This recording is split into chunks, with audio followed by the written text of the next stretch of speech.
Yo soy el doctor Alan Alfredo Solórzano, soy médico residente del primer año de medicina interna. Y primero que nada, pues quisiera agradecer a este grupo de doctores que me apoyó para la realización de esta presentación, principalmente al doctor Eduardo Antonio Dobeso González, que es médico internista y médico cardiólogo intervencionista, al doctor Daniel Lira Lozano, quien es médico residente del tercer año de cardiología, y a la doctora Andrea Peche Cerrillo, médico residente del tercer año de medicina interna. Entonces, vamos a comenzar con la sesión.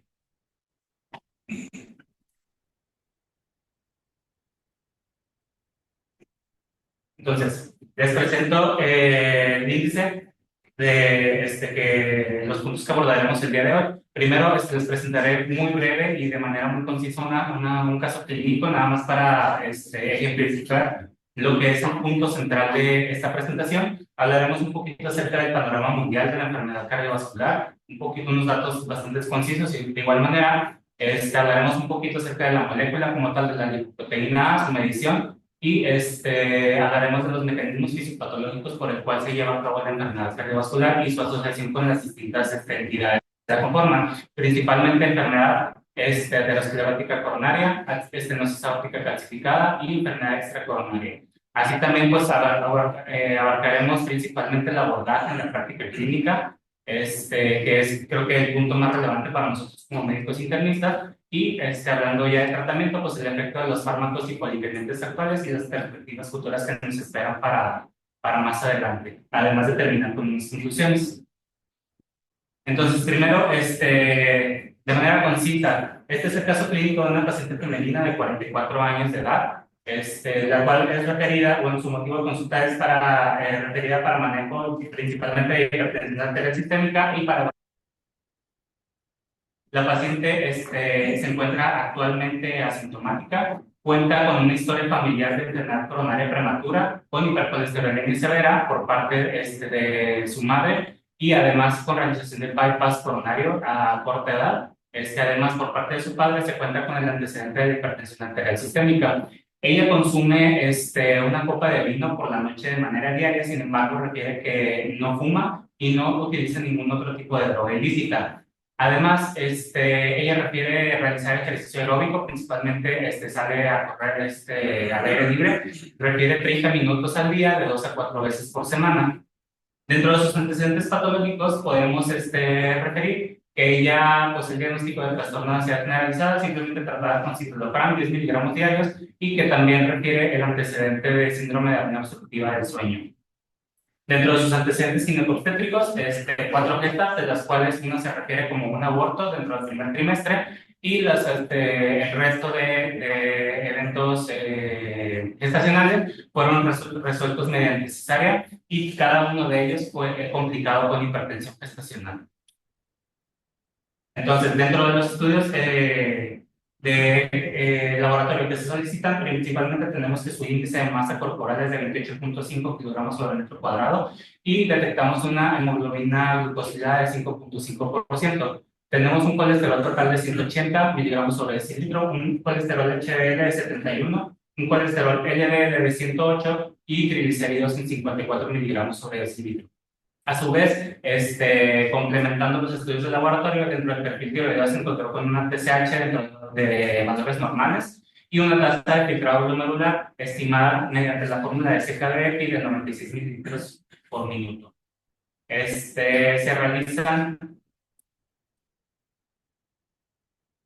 se realiza abordaje para la hipertensión arterial, realizando monitoreo con mapa, en el cual se puede integrar el diagnóstico como tal de hipertensión en estadio 2. Esto mediante 42 mediciones, en total con una media que ronda el 148 sobre 104 milímetros de mercurio a lo largo de todo el día. A su vez, dentro del estudio de extensión de la misma enfermedad, se realiza un ecocardiograma transtorácico, en donde básicamente no se reporta con alteraciones, se muestra una FEV preservada del 60 al 65%, que no mostraba normalidades de la cinética de la pared, no se mostraba disfunción diastólica ni algún tipo de valvulopatías.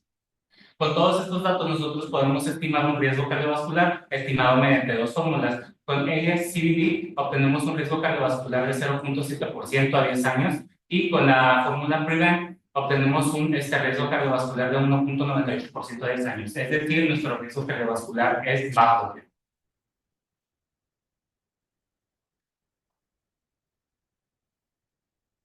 Entonces,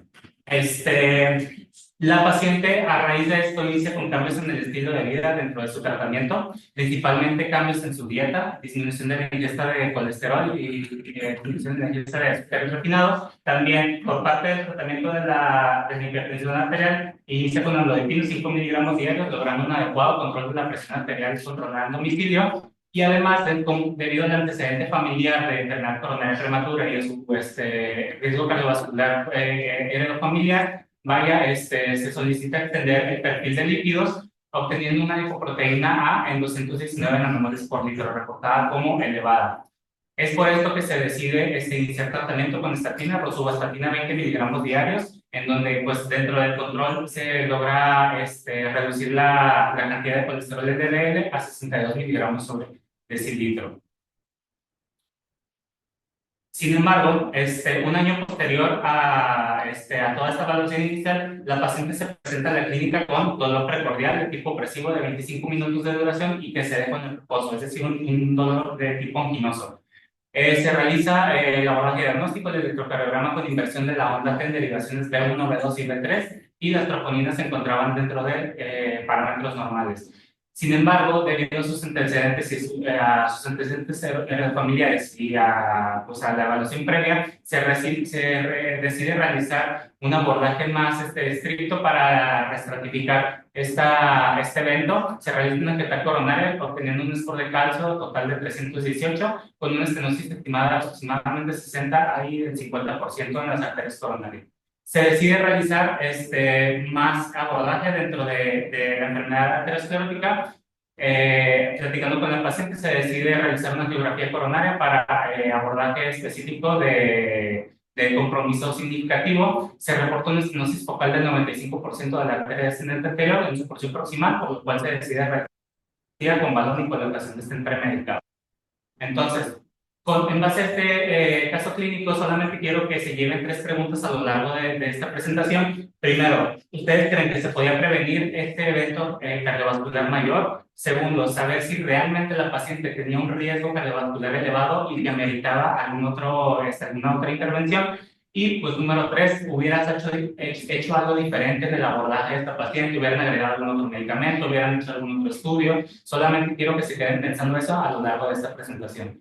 Entonces comenzaremos con datos bastante concisos acerca de lo que es la enfermedad cardiovascular a nivel mundial. Solamente dentro de este estudio, en donde se involucran 8,000 trabajadores a lo largo de todo el mundo, básicamente para estimar la epidemiología de las enfermedades cardiovasculares. Esta imagen me gustó mucho porque utiliza una medida específica que son los DAILIs, o en español los años de vida ajustados por discapacidad, en donde vemos que la incidencia mayor de enfermedad cardiovascular y de DAILIs, es decir, de mortalidad prematura por eventos cardiovasculares, se da principalmente en el continente asiático y en el continente africano, perdón. Sin embargo, en el continente americano, pues no estamos exentos de presentar algún tipo de enfermedad cardiovascular. Esta es una gráfica nada más para recordarles que dentro de todas las muertes cardiovasculares, la cardiopatía isquémica sigue siendo la principal causal dentro de todo el mundo. Y dentro de esta otra tabla, nada más es para ejemplificar todos los factores de riesgo que pueden ser modificables y que tienen relación con la enfermedad cardiovascular. Aquí principalmente destacar el colesterol LDL, que forma parte del top 3 de este ranking, en donde podemos ver que simplemente en el 2021 se le atribuyeron 3.8 millones de muertes cardiovasculares a esta misma colesterol LDL. Aquí también importante, el principal punto de esta gráfica es que como se fijan en el resto de factores de riesgo, no encontramos a la lipoproteína A en la lista, es decir, no tenemos evidencia actual, no hay algún dato que nos hable específicamente acerca del impacto que hay de la lipoproteína A dentro de la enfermedad cardiovascular como tal.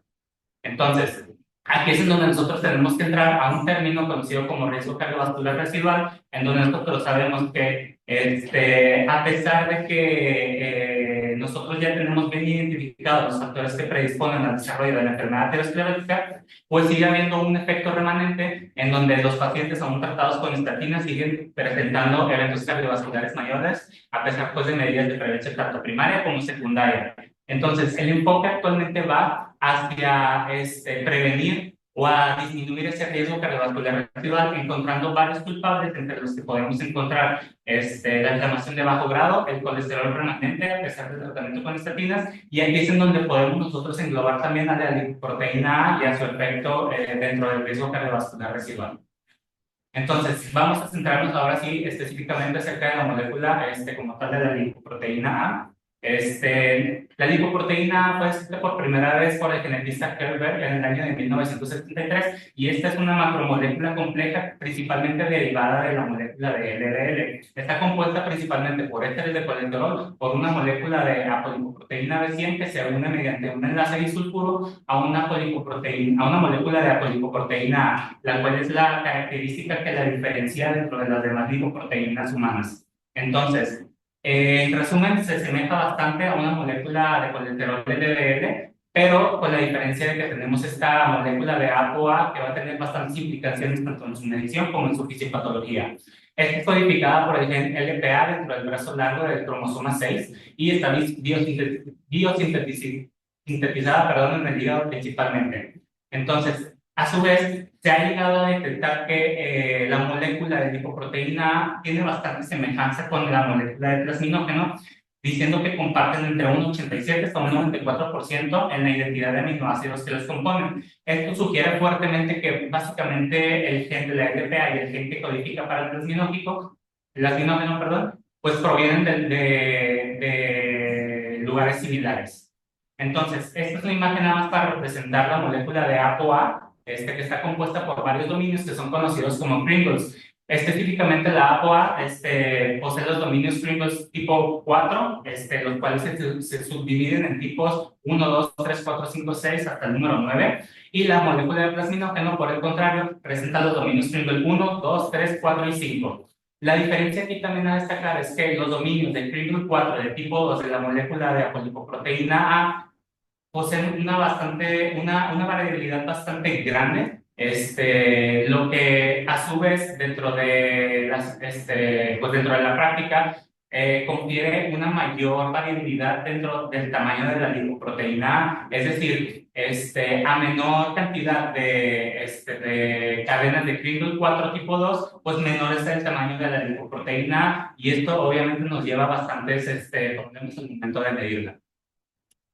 Esta es una tabla que me gustó bastante, donde comparamos las distintas lipoproteínas que se encuentran en el plasma humano. Aquí tenemos la lipoproteína A, que si se fijan, semejándola con la molécula de LDL, se parecen bastante, tanto en su densidad como en la cantidad de triglicéridos y colesterol que acarrean. Sin embargo, hay que recordar que la molécula de LDL solamente está compuesta por una molécula de ApoB100, que ya se ha visto bastante su factor aterogénico a nivel del cuerpo humano, y hay que recordar que la molécula de lipoproteína A está compuesta por una molécula de ApoB100, pero además unida a una molécula de apolipoproteína A minúscula. Entonces, dentro de la medición, tenemos bastantes situaciones ahí que nos complican, pues debido principalmente a la gran variabilidad que puede tener la molécula de lipoproteína A2 en su tamaño. Principalmente los métodos actuales de ensayo que se encargan de medir la lipoproteína como tal están dirigidos o están principalmente enfocados en anticuerpos contra epítopos en la secuencia de Kringle 4 tipo 2 y en la molécula de lipoproteína. Este tipo de medición suele infraestimar las concentraciones de isoformas más pequeñas debido a que, pues, a menor tamaño, la expresión de epítopos para la unión de anticuerpos dentro de la molécula pues es menor. Entonces, a mayor tamaño, mayor va a ser la cantidad que se pueda detectar en el plasma de lipoproteína A. Entonces, ¿cómo debe ser medida? A final de cuentas, la lipoproteína, pues tenemos dos tipos de medición. Los distintos métodos nos la reportan tanto en unidades molares, es decir, en nanomoles por litro, tanto en unidades de masa como en miligramos por decilitro. Aquí, preferentemente, por lo ya mencionado, por la gran variabilidad, se prefiere medirla en unidades molares para tener una medición un poquito más exacta. Sin embargo, hay quienes dicen, ok, yo tengo un reporte en unidades molares, puedo convertirla a unidades de masa. Pues eso no puede ser posible debido a que Debido a que las unidades de masa presentan una gran variabilidad, se necesita un factor de corrección bastante variable, de igual manera, lo que básicamente lo hace imposible para calcular o estimar un factor de conversión que realmente nos indique, vaya, que sean el equivalente en una unidad y otra. Entonces, esto queda descartado, perdón. Entonces, un enfoque alternativo que se tiene es, en vez de medir la cantidad de apolipoproteína A dentro de la molécula, es medirla A sobre 100. Es decir, como la molécula de lipoproteína A solo posee una molécula de A sobre 100, anticuerpos dirigidos contra esta molécula en específico, pues nos van a detectar solamente una molécula o una vez la molécula como tal de lipoproteína. Entonces, esto es como tal un enfoque que está siendo todavía estudiado, pero que puede servir, puede ser de utilidad pues en años futuros. Entonces también sabemos que la masa de la lipoproteína pues es 30% colesterol. Alguien va a decir, ok, el colesterol LDL puede ser corregido mediante la lipoproteína, pero se ha visto que esto no está recomendado debido a lo mismo, al tamaño de la lipoproteína y a su gran variabilidad. Entonces, una vez sabiendo todo esto, vamos a hablar un poquito acerca de cuáles son los factores que determinan los niveles plasmáticos de la molécula de lipoproteína A, enfocándonos principalmente entre los factores genéticos, los factores de sexo y los factores de raza. Primero, los factores genéticos abarcan el gran determinante para los niveles plasmáticos. Alrededor del 70-90% de los niveles plasmáticos pues, están determinados de esta manera, debido a una gran serie de polimorfismos que se han detectado. Lo que me interesa de esta diapositiva no es que se aprendan esta gran serie de polimorfismos que podemos detectar, solamente estos dos, que son el RS 1045-5872 y el RS 3798-220. Principalmente estos dos polimorfismos que se han detectado en el gen de la lipoproteína A, se ha visto que han estado relacionados a mayor presencia de enfermedad cardiovascular. Por otro lado, el factor del sexo, también se ha visto ahí bastante variabilidad. Tenemos aquí unas gráficas de una cohorte retrospectiva en donde se evaluaron a más de 6,000 pacientes, en donde se encontró que la mediana de lipoproteína A fue significativamente mayor en mujeres en comparación con hombres. Sin embargo, este fenómeno se ha visto que no está presente de manera uniforme en todos los grupos de edad. Entonces, todavía no podemos llegar a una conclusión. Sin embargo, se sugiere que las mujeres pudieran requerir de mayores mediciones a lo largo de su vida para determinar estrictamente el riesgo cardiovascular que ellas pudieran tener. Y por último, en la cuestión de la etnicidad, también se encuentran diferencias bastante significativas dentro de las distintas razas a lo largo del mundo. Principalmente en estudios previos se ha encontrado que hay individuos de descendencia afroamericana, se ha visto que tienen niveles de lipoproteína más altos, mientras que aquellos de ascendencia asiática oriental tienden a ser los más bajos. También se ha encontrado que principalmente los individuos de raza afroamericana son los que también presentan una mayor carga de enfermedad aterosclerótica prevalente. Entonces van a decir, ok, aquí es donde entran los mexicanos. En esta misma cohorte retrospectiva se encontró que para población mexicana una prevalencia del 30,7% en general, comparado con el 62,7% de la raza afroamericana, es decir, la mitad de lo que ellos pueden presentar en cuanto a prevalencia de enfermedad aterosclerótica. Entonces, vamos a centrarnos principalmente en los mecanismos fisiopatológicos. La lipoproteína actúa principalmente a nivel de 5 procesos: la aterogénesis, la trombosis, la distinción endotelial, el aumento de la calcificación de la válvula aórtica y también la modulación inmune. Principalmente todo esto inicia a nivel celular, en donde el daño endotelial hace que se acumulen moléculas de lipoproteína A dentro de la pared arterial, creando un ambiente proinflamatorio. Esto hace que las moléculas de lipoproteína A se oxiden y a su vez desencadenan una cascada de inflamación, creando un ambiente en donde enzimas como la lipoproteína asociada a fosfolipasa A2 y la autotoxina convierten la lisofosfatidilcolina a ácido lisofosfatídico, lo que a su vez aumenta, intensifica el proceso de inflamación, estimula las células intersticiales, ya sea valvulares o endoteliales, lo que a su vez produce un fenotipo osteogénico, lo que a su vez produce una mayor producción o acumulación de calcio, ya sea en la pared arterial o en las válvulas del corazón. A nivel sistémico, lo que tenemos que sucede es que su homología con el plasminógeno hace que la LPA aumente el productor la producción del inhibidor del activador del plasminógeno 1. Este se encarga principalmente de convertir el plasminógeno en plasmina. Es decir, a nivel de la cascada de coagulación, si nosotros inhibimos esta cascada, pues no vamos a tener la fibrinolisis, lo que nos crea un ambiente protrombótico a nivel de las arterias. A su vez, también los mismos fosfolípidos oxidados que mencionábamos previamente interactúan con las células residentes, ya sea células de músculo liso y células endoteliales, las cuales producen una inflamación y la expresión de moléculas de adhesión que a su vez inducen la formación de células escumosas. También tenemos ahí la regulación de la expresión de proteína morfogenética OCA2 que se ve implicada en la formación del fenotípico osteogénico y también la activación de CD36 que se encuentra presente en el plaquete, lo que a su vez induce una mayor agregación plaquetaria. Dentro de la formación de la placa aterosclerótica tenemos básicamente lo que ya conocemos. Las moléculas de LPA se introducen a nivel de la capa arterial, hay reclutamiento de monocitos, su conversión a macrófagos. Estos macrófagos lo que hacen es fagocitar a las moléculas de fosfolípidos oxidados, forman las células escumosas, se liberan una cascada de citocinas proinflamatorias, principalmente de factor de necrosis tumoral alfa y de interleucina C, lo que favorece el desarrollo y la inestabilidad de la placa aterosclerótica.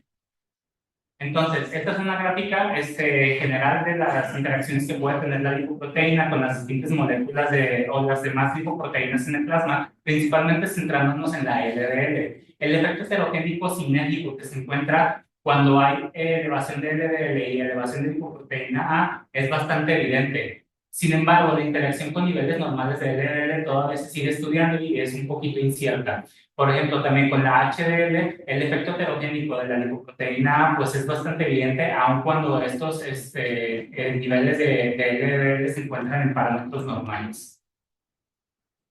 Entonces, ahora sí centrándonos en lo más importante, hablando de la asociación que tiene la lipoproteína A minúscula dentro de todo el espectro de las enfermedades cardiovasculares, podemos hablar principalmente ya sea en la enfermedad coronaria prematura, en la estenosis aórtica calcificada. Sin embargo, también se ha visto evidencia a nivel de insuficiencia cardíaca, a nivel de presentación de arritmias, de hipertensión arterial y también a nivel de eventos de desenlace como lo pueden ser las intervenciones coronarias. Entonces, vamos a hablar un poquito de evidencia. Actualmente la evidencia que une la lipoproteína con la enfermedad cardiovascular aterosclerótica es bastante fuerte en cuanto al aumento de incidencia de esta misma. En este estudio observacional realizado en el 2021, donde se evaluó la lipoproteína y la aparición de enfermedad cardiovascular aterosclerótica de 460,000 pacientes, a lo largo de un seguimiento de 8.2 años, se observó que efectivamente había una relación lineal y ascendente, en donde a mayor cantidad había más presentación de eventos o mayor incidencia de enfermedad aterosclerótica cardiovascular. Igualmente, del lado derecho tenemos una gráfica que representa la razón de riesgos ajustada para individuos con una concentración dada de lipoproteína, donde esta misma relación lineal y ascendente se veía explícitamente en la gráfica. Entonces, a nivel ya dividiéndolo por subgrupos clínicos, lo que hizo este estudio fue ver pacientes que tenían clasificados por edad, es decir, menos de 50 años, pacientes de 50 a 60 años y mayores de 60 años, y también divididos en subgrupos por los principales factores de riesgo cardiovascular, es decir, el sexo, la diabetes, la hipertensión arterial, si eran fumadores o no, si tenían obesidad o no. Y básicamente la conclusión es que independientemente de la edad, del sexo, de los factores de riesgo cardiovascular tradicionales, los niveles elevados de lipoproteína A se veían asociados a un mayor riesgo de enfermedad cardiovascular aterosclerótica. Regresamos un segundo. Pero lo que creo que también es relevante de esta diapositiva es la columna del medio, que te pone la media en nanomoles por litro de la lipoproteína A. Son números bajos relativamente, porque el punto de corte alto parece unos varían 30, otros varían 50, pero a 125, que es equivalente a 50 miligramos por decilitro, podría que es un nivel alto. Nosotros no llegamos, o sea, están ni en 30, están ni en 20. Claro. Y ya con 20 tienes el hazard ratio arriba de 1 en todas las enfermedades. Entonces, realmente tiene un impacto bien poquito que está elevado. Claro, igual de este lado. Entonces, eso es en cuanto a la enfermedad aterosclerótica. Ahora también tenemos evidencia acerca de la estenosis aórtica calcificada, en donde básicamente el proceso fisiopatológico es a mayor aumento de niveles de lipoproteína y a mayor niveles de fosfolípidos oxidados en los pacientes, mayor es la actividad osteogénica y mayor la calcificación, mayor es el calcio, el score de calcio, perdón, a nivel de las arterias coronarias y a nivel de y mayor es la progresión hemodinámica para el desarrollo de estenosis aórtica. Tenemos este estudio de cohorte prospectivo en donde se evaluó un total de 145 pacientes, se evaluó la medición tanto del score de calcio de la válvula aórtica, los parámetros hemodinámicos representados principalmente por la velocidad máxima del chorro aórtico y también por eventos compuestos representados por cirugía de reemplazo valvular y muerte. En esta primera gráfica tenemos el nivel de calcio dentro de la válvula aórtica, en donde se veía que a mayores niveles de lipoproteína A se veían asociados a una mayor progresión o a un mayor depósito de calcio en las válvulas. También en esta gráfica tenemos la progresión hemodinámica de la estenosis aórtica, en donde mayor nivel de lipoproteína, pues más rápido era la progresión hacia una estenosis aórtica calcificada. Y en esta última gráfica se nos representa los eventos compuestos o los outcomes finales, en donde a mayor también cantidad de lipoproteína a lo largo del seguimiento, se veía que eran mayores los eventos compuestos dados por cirugía de reemplazo valvular o también muerte cardiovascular. Entonces, estas son las principales enfermedades, la enfermedad coronaria prematura y la estenosis aórtica. Pero, ¿qué nos dice la evidencia acerca de otro tipo de enfermedades cardiovasculares? Tenemos recientemente un estudio prospectivo reportado en la revista Circulation, en donde se evaluó a más de 460,000 adultos en el UK Biobank, en donde el riesgo de presentar enfermedad arterial periférica, estenosis carotidia, y el riesgo de estas dos de progresión hacia un evento mayor, se veía que a mayor nivel de lipoproteína efectivamente había una mayor incidencia y también una mayor progresión hacia estos eventos mayores.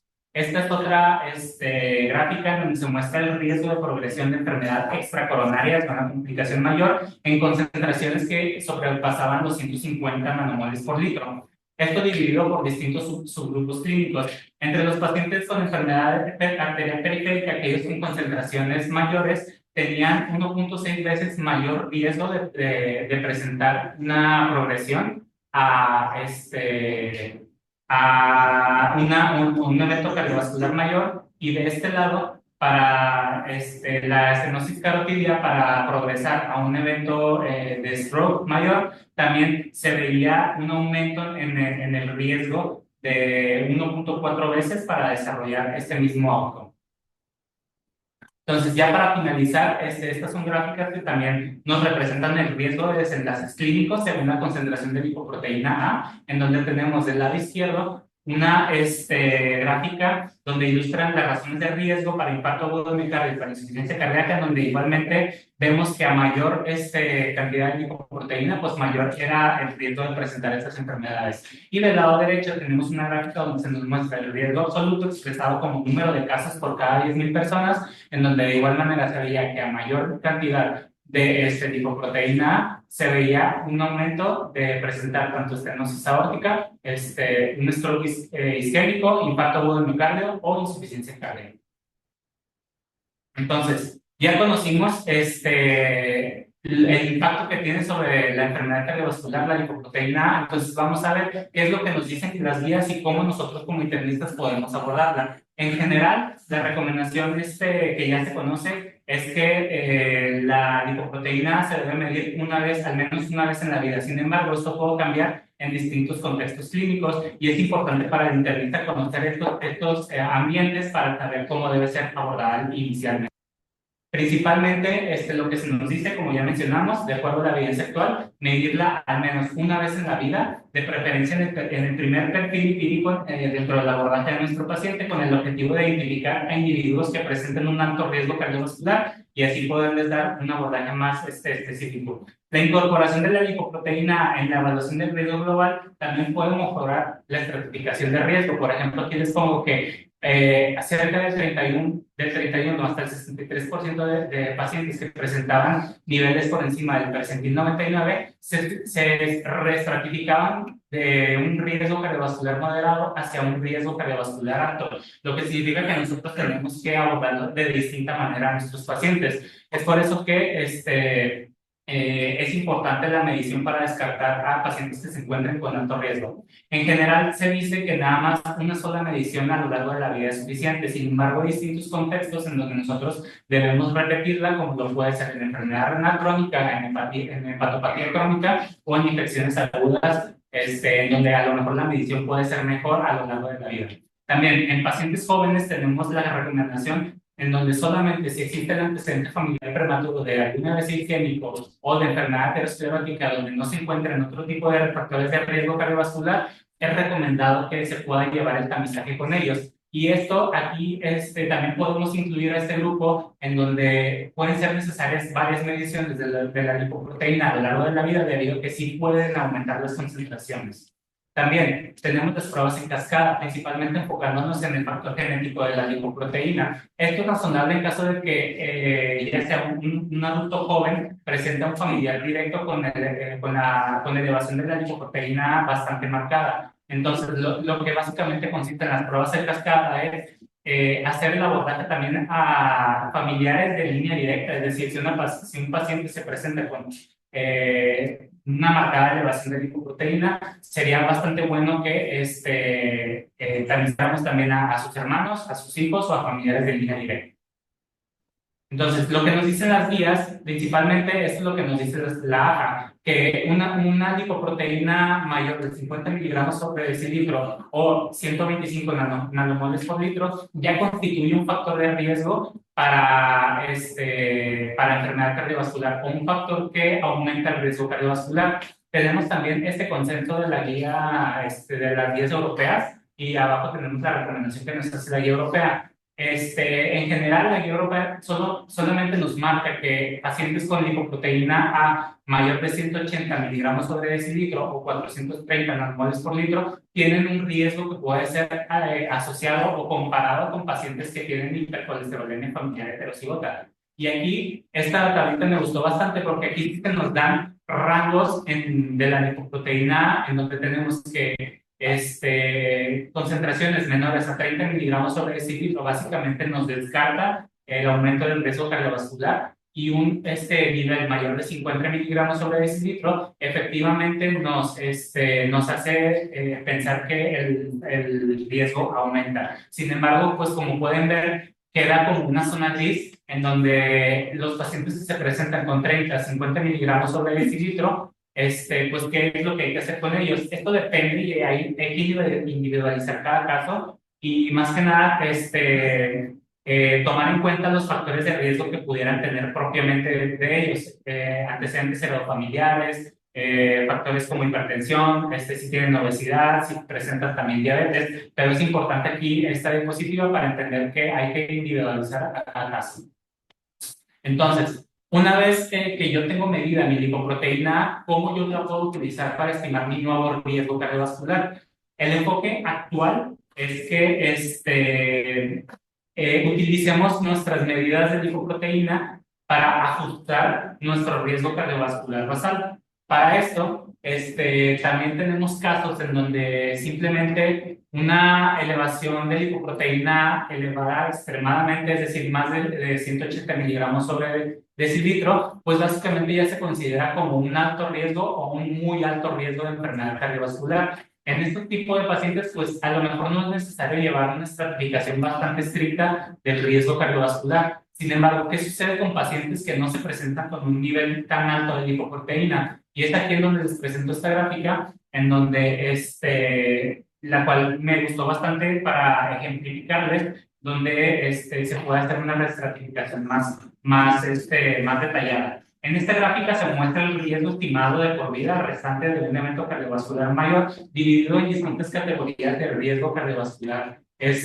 basal. Es decir, en pacientes que tenían, se calcula un riesgo cardiovascular basal. Del lado de las celdas tenemos las concentraciones de plasma, en donde se veía que a mayor concentración de plasma, el riesgo cardiovascular calculado era mayor. Por ejemplo, les pongo este paciente que puede tener un riesgo cardiovascular de 5%, determinado como un riesgo cardiovascular moderado, con una concentración plasmática de 100 miligramos sobre decilitro. Es decir, nuestro riesgo cardiovascular aumenta 4.8% más, además del 5% que ya presentaba basalmente. Entonces, en este paciente teníamos un riesgo cardiovascular total ya ajustado de casi 10%, para presentar un evento cardiovascular mayor. Es decir, nosotros estamos reestratificando a este paciente en un riesgo moderado hasta un riesgo cardiovascular alto, y es aquí la importancia en donde es importante, o bueno, más bien la importancia del abordaje de este tipo de pacientes. No es el mismo abordaje que le daríamos a un paciente con riesgo cardiovascular moderado a un riesgo cardiovascular alto. Entonces, en general, lo que se menciona es que el manejo debe ser intensivo y temprano de otros factores de riesgo que ya se conocen, como el manejo del control del colesterol LDL, de la hipertensión arterial, el manejo de la glucosa y los factores del estilo de vida. También, una recomendación que nos hacen los guías es que no se recomienda suspender el tratamiento con estatinas a pesar de los efectos que pudieran tener sobre la lipoproteína. Y principalmente hay que hacer un enfoque ajustado para determinar las intervenciones, principalmente en los cambios en el estilo de vida que nosotros podamos hacer para nosotros. Para eso tenemos esta gráfica que también me gustó bastante, en donde determinando un riesgo cardiovascular basal y ajustándolo con las concentraciones de lipoproteína A, es la intervención que nosotros podemos darle a nuestro paciente. Y principalmente quiero mostrarles en este cuadrito encajonado en negro, en donde básicamente son esa área gris entre los 30 y los 50 miligramos sobre decilitro, en donde caen ese tipo de pacientes que, ok, no lo puedo descartar, pero tampoco puedo decir que tienen una elevación bastante significativa de lipoproteína A. Entonces, en este tipo de pacientes, incluso ya presentando un riesgo basal moderado, se nos hace la recomendación de que incluso consideremos intervenciones farmacológicas para reducir el riesgo cardiovascular de este paciente, y ni siquiera se diga cuando presentan un riesgo cardiovascular elevado, en donde simplemente la recomendación es iniciarle un tratamiento farmacológico. Entonces, se van a preguntar, ok, puedo iniciar el tratamiento, pero ¿qué tanto debo yo reducir mis niveles de lipoproteína? Para esto se han hecho estudios de lateralización mendeliana, en donde se ha visto que las reducciones absolutas de niveles mayores de 50 a 100 miligramos sobre decilitro sí han tenido una disminución clínicamente significativa en el riesgo de eventos de enfermedad aterosclerótica. Sin embargo, esta evidencia solamente ha sido a raíz de 2 estudios, de 2 análisis, y todavía queda mucho que estudiar para nosotros poder tener un valor de corte como tal. Entonces, ya enfocándonos en los fármacos hipodifferentes actuales, primero tenemos a las estatinas.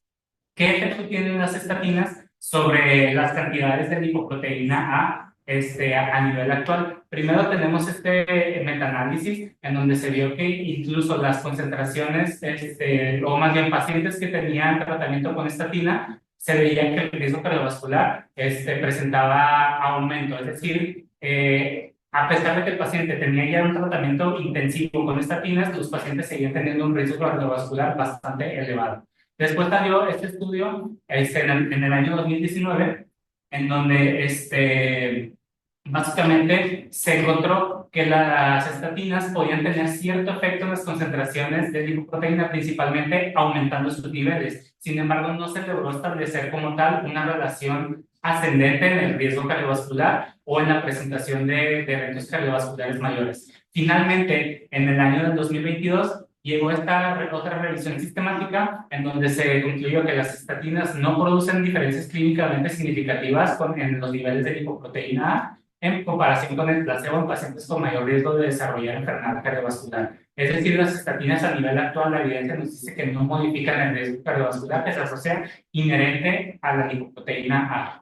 Entonces, también tenemos a los inhibidores de PCSK9, principalmente en este estudio, el Odyssey Trial, en donde dentro de los resultados se logró ver que la disminución del riesgo de presentar estos eventos cardiovasculares pues fue parcialmente atribuible a que este medicamento sí disminuía las concentraciones de lipoproteína en sangre. Sin embargo, todavía quedaba bastante que estudiar. Este es otro estudio, el Fourier Trial, en donde principalmente se evaluó el efecto del evolocumab también en pacientes y sobre las concentraciones de lipoproteína, en donde sí efectivamente se vio una disminución de las concentraciones de lipoproteína, una disminución de los eventos cardiovasculares de aproximadamente del 20 al 27%.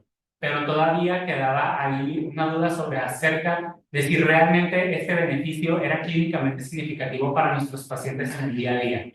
Entonces, es una tabla nada más para ejemplificar también los efectos de la lipoproteína y del inclisiran, el cual es un medicamento bastante, que también tiene evidencia bastante nueva, principalmente sus estudios del Orion 1, Orion 9, Orion 10, Orion 11 y Orion 3. En estos estudios, lo único que quiero que vean es que los cambios en la lipoproteína variaban desde el 14%, 18%, hasta el 26%, dependiendo de la dosis que se les administraba a los pacientes. En general, podemos decir que el inclisiran reduce hasta un 20% las concentraciones de lipoproteína A. Sin embargo, no se conoce específicamente si reduce el riesgo de presentar eventos cardiovasculares mayores.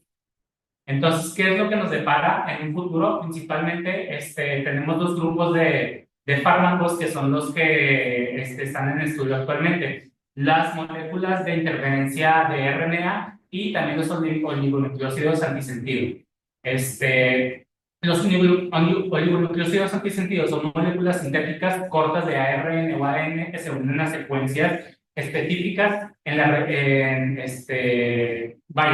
la codificación de genes para su regulación. Lo que sucede es la unión al RNA mensajero activa la ribonucleasa H, lo que a su vez produce una degradación del RNA.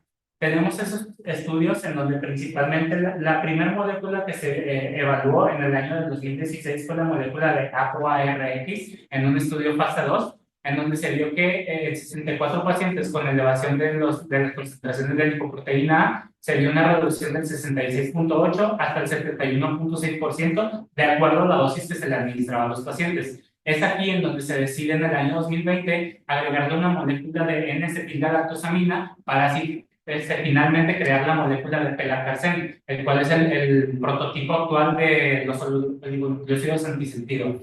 En este estudio de fase 2, también evaluando 285 pacientes con enfermedad aterosclerótica y niveles de lipoproteína mayor del 60%, se vio que a distintas dosis de pelacarsen administradas cada 2 semanas, se veía una disminución aún más de la concentración de lipoproteína A, incluso llegando hasta 80% en su reducción. Sin embargo, actualmente se está llevando a cabo el ensayo Horizon, el cual involucra a más de 8,000 pacientes con antecedente de infarto agudo del miocardio, de accidente cerebrovascular isquémico o enfermedad periférica sintomática, con niveles elevados de más de 175 nanomoles por litro. Estos fueron aleatorizados para recibir inyecciones mensuales de pelacarsen, 80 miligramos, o a recibir placebo durante 4 a 5 años. El resultado primario es un compuesto de muerte cardiovascular, de infarto de miocardio no fatal, accidente cerebrovascular isquémico no fatal o pacientes que necesitan una revascularización coronaria urgente que requiere hospitalización. Este ensayo todavía es el más prometedor, al menos para evaluar la disminución del riesgo cardiovascular que infiere la lipoproteína A, y básicamente este ensayo terminó en mayo del presente año. Solamente está pendiente que se nos reporten los resultados para nosotros así tener más evidencia y poder nosotros tener más opciones de tratamiento para nuestros pacientes. Por otra parte, tenemos los RNA pequeños de interferencia, donde no me voy a enfocar mucho, solamente mencionarles acerca del olpasiran dentro de su estudio Ocean en el año 2022, en donde se vio que en 281 pacientes seguidos para enfermedad aterosclerótica cardiovascular con niveles de lipoproteína mayores de 150 nanomoles por litro, igualmente se veía disminución en las concentraciones de hasta el 90% de las concentraciones sanguíneas de lipoproteína A. Sin embargo, lo que sucede con esta molécula es que no se logra evidenciar claramente la eficacia de los olpasiran en la reducción del riesgo a 4 años de muerte por algún tipo de evento cardiovascular mayor. Entonces, todavía queda bastante duda acerca de esta molécula. Principalmente nos quedamos con los resultados que nos pueda dar el estudio previo, el ensayo Horizon, para el pelacarsen. Esta es una tabla nada más para ejemplificar, ya por último, los ensayos de fase 3 que actualmente se están llevando a cabo y enfocarnos principalmente en el ensayo Horizon, que está pendiente que se nos entreguen resultados. Este es el primer ensayo de fase 3, cabe destacar, que nos va a decir sobre si realmente hay una disminución del riesgo cardiovascular y una disminución de presentación de eventos cardiovasculares mayores en pacientes que presentan una lipoproteína A elevada. Entonces, ya para concluir, hay algunos puntos que quiero que se lleven a casa nada más. Recordarles que la lipoproteína es un factor de riesgo causal independiente para eventos cardiovasculares mayores, es decir, pacientes que puedan tener diabetes, que puedan tener obesidad, que puedan tener algún otro tipo de factor de riesgo cardiovascular. La lipoproteína sigue teniendo un riesgo residual, aunque estén controlados en sus comorbilidades. El riesgo cardiovascular aumenta de manera lineal cuando las concentraciones son principalmente mayores a 30 a 50 miligramos sobre decilitro o 125 nanomoles por litro en su defecto, y especialmente cuando estas concentraciones superan los 180 miligramos sobre decilitro. También, en cuanto al tamizaje, realmente no existe todavía un acuerdo sobre a quién nosotros debemos realizarle. Sin embargo, sí se recomienda, hay que tener en cuenta los puntos que les mencioné previamente, de perdido medirlo una vez en tu vida, en adultos jóvenes que tengan un antecedente familiar directo o en aquellos que puedan tener una carga genética bastante elevada. Las guías actuales recomiendan su medición al menos una vez en la vida. Y desde aquí les pongo dos palabras claves que son individualizar y estratificar. Aquí también incluso les diría reestratificar. La lipoproteína no sirve para reestratificar el riesgo cardiovascular de nuestros pacientes, principalmente aquellos que se ven con un riesgo cardiovascular basal, ya sea pequeño o moderado. Entonces, este es el punto principal de la presentación, al menos para nosotros como internistas, en donde podríamos tener un auge en eventos futuros para tenerla en consideración dentro de nuestros pacientes. Y nada más recordarles que actualmente se están llevando a cabo los primeros estudios de fase 3 que demostrarán como tal la reducción de eventos cardiovasculares con una terapia dirigida en este tipo de pacientes. Estas son nada más, le presento mis referencias bibliográficas y sin nada más que decir, pues muchas gracias por su atención. ¿Alguna duda?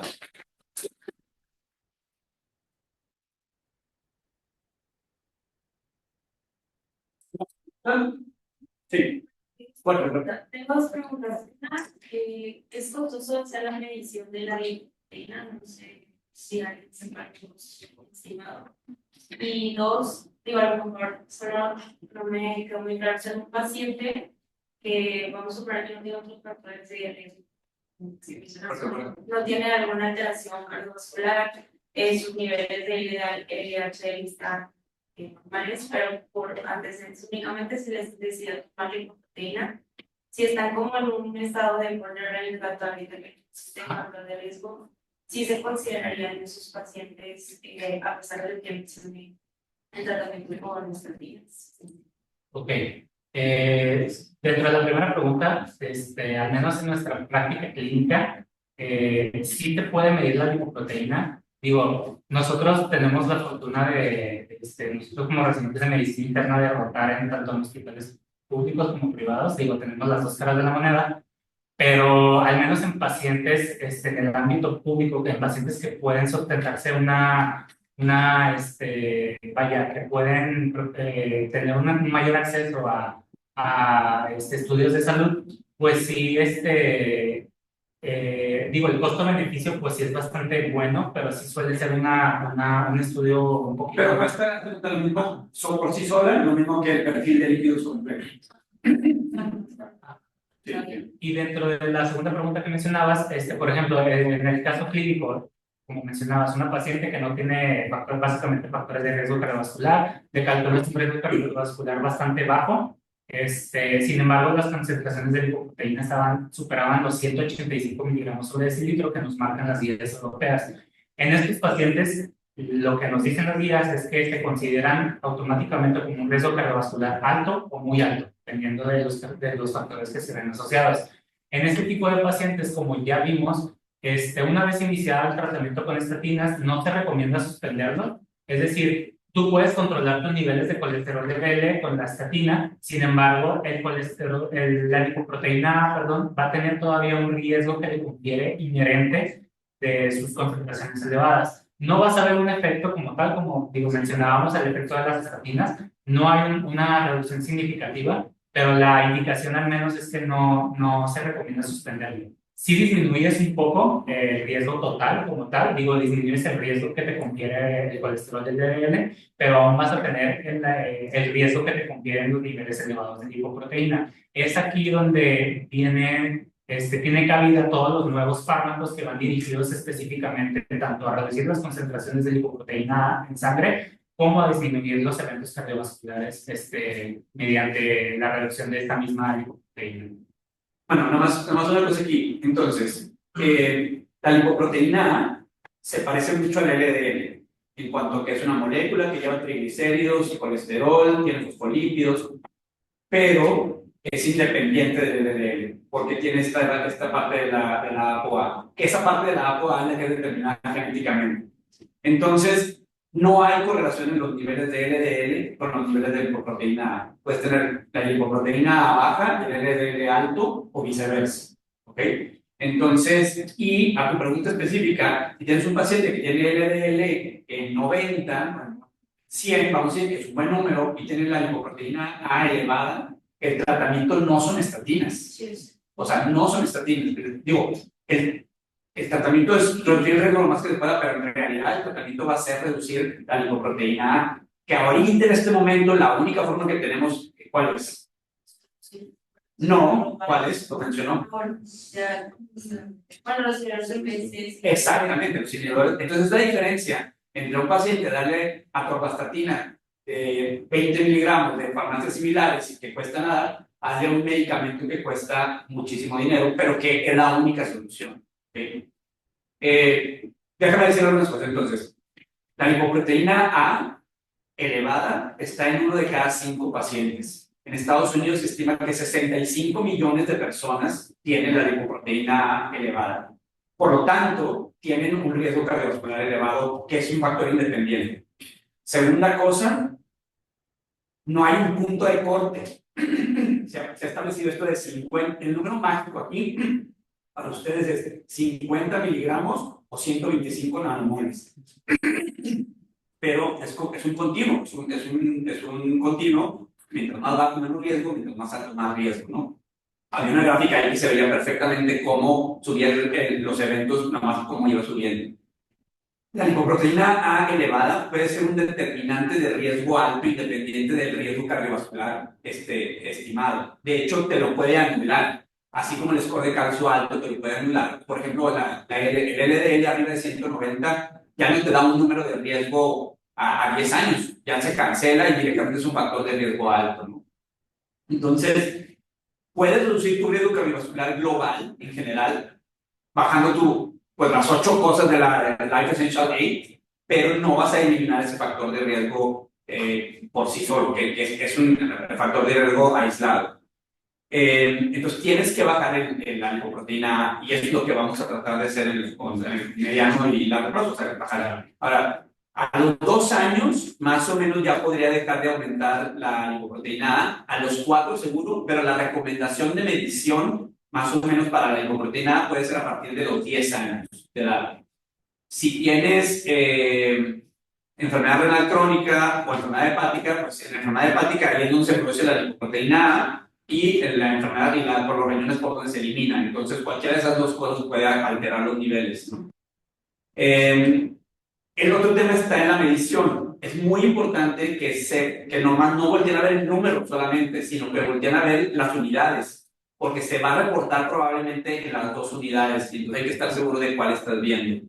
Pero nuevamente, el punto probablemente de corte o mentalmente es 50 o 125, ¿no? Sí. ¿Y qué otra cosa iba a mencionar? Bueno, está la parte genética. Sí puede ser que a lo mejor el paciente a los 20 años tenía un cierto nivel y a los 50 años tiene insuficiencia renal crónica, por la razón que sea, por diabetes, y entonces ahora su LPA puede estar más aumentado y tendrás que considerarlo, ¿no? Claro. Y bueno, Aquí nos preguntan en el chat, doctor. Se nos pregunta, ¿es costo efectivo estos nuevos medicamentos que mencionamos, los oligonucleósidos antisentido, versus manejar otros factores de riesgo cardiovascular que sí sean modificables, tales como el cese del anillo hepático, control glucémico y control de peso? Hay al menos estudios dentro de la revisión que se realizó, sí hay estudios que han evaluado vaya, el efecto costo efectivo que tienen estos medicamentos. Sí se ha determinado que sí, sí lo es. Vaya, estos medicamentos son los primeros que van a determinar una disminución como tal del riesgo cardiovascular asociado a la lipoproteína. Sin embargo, pues yo vuelvo a lo mismo, al menos en nuestro ámbito, en nuestro país, en nuestro ambiente del día a día. Pues, o sea, nosotros tenemos las dos caras de la moneda, vemos pacientes en el ámbito privado, vemos pacientes en el ámbito público, y estando en el ámbito público, pues mis compañeros no me van a dejar mentir que pues es incluso para las necesidades básicas, es una complicación bueno, es bastante... Sí, pero ahí es actuar, sí, cuando no tienes la proteína A. Entonces, claro que la modificación de factores de riesgo pues, va a ayudar. Claro. Teniendo en cuenta que solamente uno de cada 5, los otros 4 se van a beneficiar. Las modificaciones en el estilo de vida no modifican el LPA. El deber ser, el deber ser es que a todo mundo le tomemos una LPA. Y esto es lo que me parece importante, o sea, si ejercen la medicina interna pura, va a llegar un paciente y te va a decir qué exámenes me hago antes de la cita. Y lo normal es un perfil químico, perfil de lípidos, a lo mejor nivel de insulina, niveles de vitamina D. Pues habría que incluir la lipoproteína A por sí sola. Hay una cosa que se conoce como el perfil de lípidos avanzado o el perfil cardiometabólico, incluye las partículas pequeñas de LDL, incluye las partículas de HDL, incluye la lipoproteína pequeña. A veces no es necesario pedir con la pura lipoproteína adicional a los exámenes que pedirías rutinariamente. Digo, más allá de la realidad de México, el deber ser es pedírsela a todos los pacientes, ¿okay? Porque tiene implicaciones de eventos cardiovasculares mayores, pero además tiene implicaciones de tratamiento. O sea, podría ser la diferencia de un paciente que tiene nuevamente LDL en 100, que lo inicies en un tratamiento con Repata, con Cibrava, que son muy caros, pero que habrá que ver la manera de cómo sí, ¿verdad? Porque el riesgo es muy alto. Un paciente de 40 años o 30 años con LPA alta, pues va a tener estenosis aórtica a los 50 años de edad y va a ser súper costoso cambiarle esa válvula. Entonces, por eso el deber ser es pedírselas a todos. Claro. ¿Que iban algo? ¿Qué otra pregunta? Y preguntaron que cuál es el costo, imagino que se refiere a los fármacos, y también comentaron que tienen que implementar dieta. Sí, bueno, o sea, no, los fármacos directamente no, pero los inhibidores de PCSK9, pues eso sí, obviamente. O sea, entiendo esta parte donde a lo mejor la reducción del LPA no es tanta, pero sí hay, a diferencia de las estatinas. Claro. Y la otra es que técnicamente a menor LPA, menos eventos cardiovasculares. Eso tampoco lo sabemos 100%, ¿sí? Porque tienes que establecer que realmente eso suceda. Me parece que quieren comentar algo en la sesión. ¿Sí? Ah, sí, tienen. No. Sí. ¿Y qué pregunta? ¿Qué tal? Alan, estamos escuchando aquí tu sesión en la entrega de cardiología y pues de parte de todos te queríamos felicitar. Nos pareció una revisión muy buena con los puntos claves que se tienen que revisar de este tema y muy bien resumida al final por el comentario del doctor de Obeso. Cuanto a lo de la genética, fíjate que me pareció muy interesante cómo los factores del estilo de vida, a pesar de que técnicamente está definido únicamente por el gen del LPA, hay un estudio de mexicanos en Texas y de mexicanos aquí que viven en el sur de México, en el área metropolitana de la Ciudad de México, y sí hay diferencias.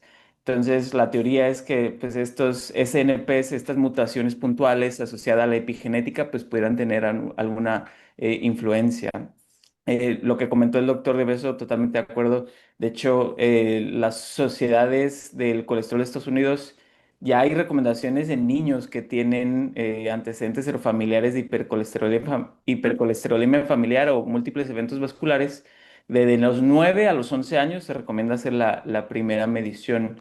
En cuanto, lo más importante que me pareció en la plática es, bueno, ¿vale la pena tratarlo agresivamente o no? Y eso pues tú presentaste la evidencia como que no había un impacto importante a lo que sabemos. Pero sí es importante recalcar que son estudios de muy poquito seguimiento y pues no podemos definir realmente, esto tendrá que hacerse casi a 10 años si quisiéramos ser óptimos en cuanto a valorar el impacto que el tratamiento tuviese, porque pues si no, no van a ser baratos. En cuanto a las mediciones, además de la unidad, es importante el método. Como bien presentaste, los ensayos antiguos que se basaban en anticuerpos son sensibles a la isoforma y pueden supra o infraestimar los niveles. Actualmente el estándar es la espectrometría en masa, pero tiene el triple de costo. Ahorita Lilly está reclutando para una de las medicinas y ofrece más o menos en 3,000 pesos la medición, pero por espectrometría en masa. Y tengo entendido, ahorita checamos en Chopo 900 pesos, pero el ensayo por anticuerpos. Entonces, pero sí es importante saber qué tipo de ensayo estamos utilizando para darle el valor. Y pues bueno, realmente eso es, no sé si aquí alguien más tenga algún otro comentario. Aquí el doctor Daniel ya va a comentar también algo adicional.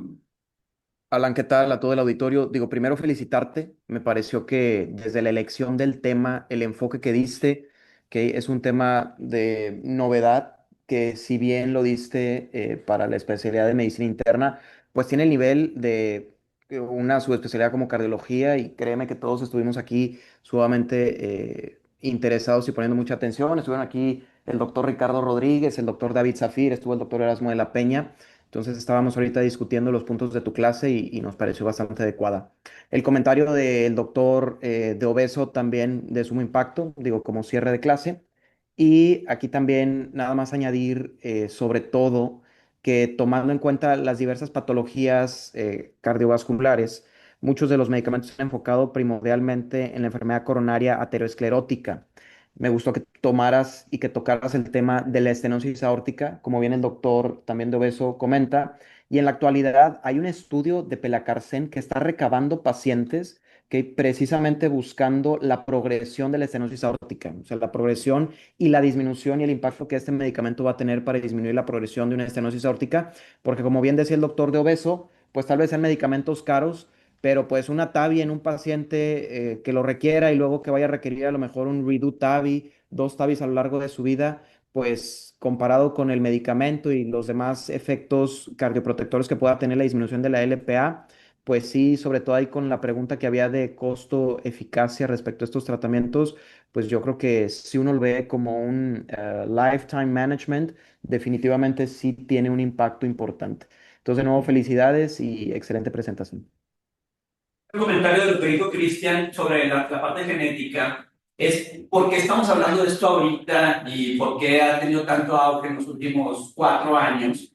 Y lo que se piensa es que ha habido una evolución del ser humano, o sea, que tiene que ver con cosas, por ejemplo, como ahora vivimos más, tiene mucho más relevancia la lipoproteína pequeña que cuando nos moríamos a los 60 porque no llegaba a lo mejor a expresarse todo ese riesgo cardiovascular. Ahora tiene mucho más, pero además sí puede haber una evolución ahí, como decía, epigenética, que nos ha hecho que ahora tengamos niveles más elevados de lipoproteína pequeña. Que para mí es lo mismo que porque todos tenemos deficiencia de vitamina D, todos tenemos. ¿Cómo puede ser que todos tengan? Entonces, creo que tiene que ver con la evolución y por estas cosas son las que van, las que tienes que ir descubriendo y tienes que ir adaptando, ¿no? O sea, ese es el nuevo factor de riesgo. Es súper pesado este factor de riesgo. Es probablemente más pesado que tener 300 de score de cáncer. Pero, o sea, con 300 de score de cáncer, a lo mejor nunca vas a tener un evento cardiovascular. Pero con la lipoproteína pequeña en 180, seguro vas a tener un evento cardiovascular. Entonces, vamos a ver los resultados de los estudios y vamos a ver cómo se desarrolla el tema del tratamiento. Porque hacerle la LPA pequeña a toda la población, se me hace que sí va a pasar, pero darle tratamientos a todos va a ser bien difícil, súper difícil. Digo, atorvastatina de 10 miligramos en farmacias del ahorro la consigues.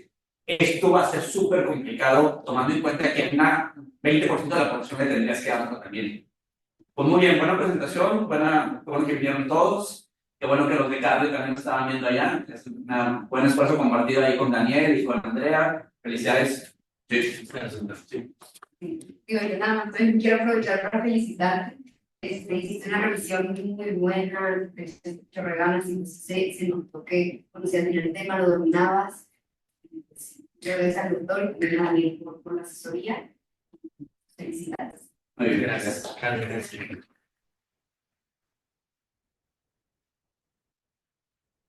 ¿Y hay algún otro comentario? Ya no sé. Sí. Sí. Sí, había otra mano levantada, pues con. No